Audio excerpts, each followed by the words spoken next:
Assalamualaikum warahmatullahi wabarakatuh. Alhamdulillahi rabbil alamin. Wabihi nasta'inu ala umurid dunya waddin. Asyhadu an la ilaha illallah wa asyhadu anna muhammadan abduhu wa rasuluh. Allahumma salli ala sayyidina Muhammad wa ala alihi wa sahbihi ajma'in. Amma ba'd. Ma'asyiral muslimin muslimat pendengar radio Suara Selebes yang saya hormati. Menyambung pembicaraan kita yang kemarin, kita akan membahas kali ini tema makna yang terkandung di dalam penyembelihan hewan kurban. Hadirin yang saya hormati, makna yang terkandung dalam penyembelihan binatang kurban adalah ingin menghilangkan sifat-sifat binatang yang ada dalam diri manusia. Dari sekian banyak binatang yang tidak bagus dicontoh sifatnya dalam kehidupan sehari-hari, Allah mengabadikan dua nama surah yang mewakili binatang-binatang tercelah tersebut. Yang pertama, binatang An-Namal atau semut. Binatang semut ini sifat khasnya yaitu serakah. Dalam binatang semut kita bisa melihat mereka sering mengumpul-ngumpul bahan makanan, dikumpul dalam sarangnya, kemudian tanpa dikelola menjadi sesuatu yang lebih bagus lagi, yang lebih jelek lagi, pengumpulan barang itu sudah melebihi kebutuhannya dalam kehidupan sehari-hari. Ini berarti bahwa kita boleh saja mencari harta kekayaan ini, tetapi setelah kita kumpul harta kekayaan itu, jangan sampai berlebih-lebihan dalam diri kita sehingga kita melupakan yang namanya kekuasaan Allah Subhanahu wa Ta'ala. Kadangkala kita terjerumus dalam sifat serakah, mengumpul-ngumpul harta kekayaan melebihi kebutuhan kita. Yang lebih jauh lagi, kita terjerumus dalam menghalalkan segala cara dalam memperoleh harta itu. Para pendengar yang saya hormati, pada kesempatan ini saya akan menyampaikan sebuah kisah yang dialami oleh Nabiullah Isa alaihi salam. Dijelaskan, Nabi Isa pada suatu saat ingin melakukan perjalanan jauh. Dia mengikutkan salah seorang muridnya. Sebelum melakukan perjalanan, Nabi Isa memiliki 3 potong roti. Dibagilah ke 3 potong roti ini. Yang pertama untuk diri beliau, yang satu untuk muridnya, dan satunya lagi milik bersama. Dalam perjalanan, tiba-tiba Nabi Isa merasa lapar. Berkatalah Nabi Isa kepada anak muridnya, yuk kita bagi-bagi roti. Mana roti yang tadi yang milik bersama, ini yang perlu kita makan sekarang. Tiba-tiba murid berkata, ya Rasulullah, roti milik bersama tadi itu hilang, tidak tahu siapa yang ngambil dalam perjalanan. Nabi Isa berkata, oh tidak apa-apa kalau begitu. Nah, dimakanlah rotinya Nabi Isa, kemudian anak muridnya juga memakan bagiannya. Nabi Isa melanjutkan perjalanan. Dalam perjalanan tiba-tiba Nabi Isa alaihi salam menemukan 3 gundukan emas. Kemudian dibagilah ke 3 gundukan emas ini. Yang pertama untuk Nabi Isa alaihi salam. Kata Nabi Isa, yang pertama untuk saya, yang kedua untuk kamu, gundukan yang ketiga ini untuk yang makan roti yang hilang tadi. Tiba-tiba Nabi Isa berkata, emas yang ketiga ini untuk orang yang memakan roti. Muridnya kemudian berkata, ya Rasulullah, sayalah orang yang memakan roti tadi.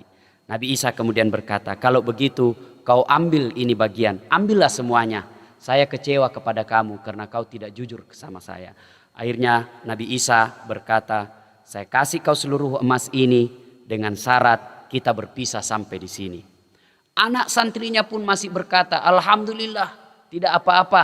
Saya rela meninggalkan Anda untuk mendapatkan emas ini. Ini sifat serakah. Dia rela meninggalkan Nabiullah Isa alaihissalam, rela meninggalkan Rasulullah demi mendapatkan yang namanya bongkahan emas. Dalam perjalanan Nabi Isa sendiri, yang anak muridnya ini membawa 3 gundukan emas, tiba-tiba ketemu dengan perampok. Dirampok emasnya, kemudian dibunuh pula dia. Nah, ini kisah sederhana yang kita bisa ambil maknanya. Jangan sampai kita mengikuti sifat serakah kita dengan keserakahan yang kita miliki. Ingin harta sebanyak-banyaknya, menggadaikan dan menghilangkan kecintaan kita kepada Nabiullah utusan Allah Subhanahu wa Ta'ala. Inilah sifat binatang yang pertama yang sangat tercela, yaitu sifat serakah. Binatang kedua yang diabadikan dalam Al-Quran yaitu surah Al-Ankabut atau laba-laba. Bagaimana kita lihat sifat laba-laba? Dia sering menindas, dia suka membunuh dan memangsa sesamanya. Bahkan dalam uraian tafsir pun dijelaskan, laba-laba setelah melakukan hubungan suami istri, itu sang betina memangsa sang laki-laki. Nah, ini berarti habis manis sepah dibuang.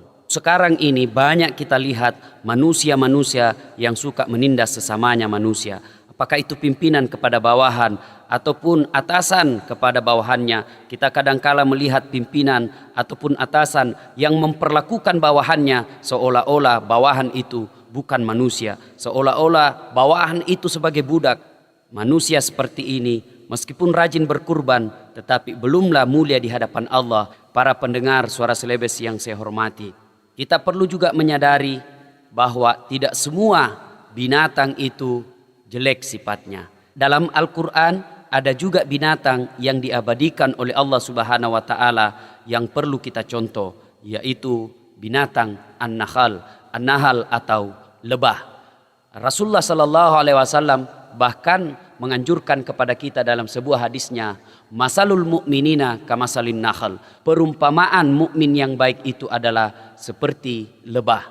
Lebah, kalau kita berbicara lebih jauh lagi dan mengkaji lebih jauh lagi binatang lebah ini, ada 4 keutamaan yang dia miliki. Yang pertama, binatang lebah itu yang dia makan yang baik-baik. Ini berarti manusia memakan makanan yang baik-baik. Mana makanan yang baik? Halalan thayyiban, yaitu halal dan baik. Manusia yang baik dan mencontoh binatang an-nahl ini selektif dalam memilih makanan yang akan dikonsumsi. Yang kedua, sifat binatang lebah ini yang dia keluarkan yang baik-baik. Ini berarti orang Islam bertutur kata yang baik, kata-kata yang dikeluarkan dari mulutnya tidak menyakiti hati orang lain dan tidak menyakiti pendengarnya. Yang ketiga, keutamaan binatang lebah ini yaitu dimanapun dia singgah tidak ada dahan atau ranting yang patah. Ini berarti bahwa umat Islam tidak boleh menjadi biang kerok dalam suatu lingkungan. Umat Islam tidak bisa menjadi sampah masyarakat. Sebaliknya, umat Islam yang baik dimanapun dia ditempatkan, dia akan menjadi rahmatan lil alamin, rahmat bagi seluruh alam. Yang keempat, ciri khas dan kebaikan dari binatang lebah ini yaitu jangan coba-coba diganggu. Kalau lebah dia diganggu, kemanapun kita pasti dikejar. Bahkan menyelam sama sekali pasti kita akan ditunggu. Pendengar Suara Selebes yang saya hormati, inilah yang sempat kita kemukakan pada kesempatan ini. Saya Dasat Latif menyampaikan untuk Suara Selebes. Assalamualaikum warahmatullahi wabarakatuh.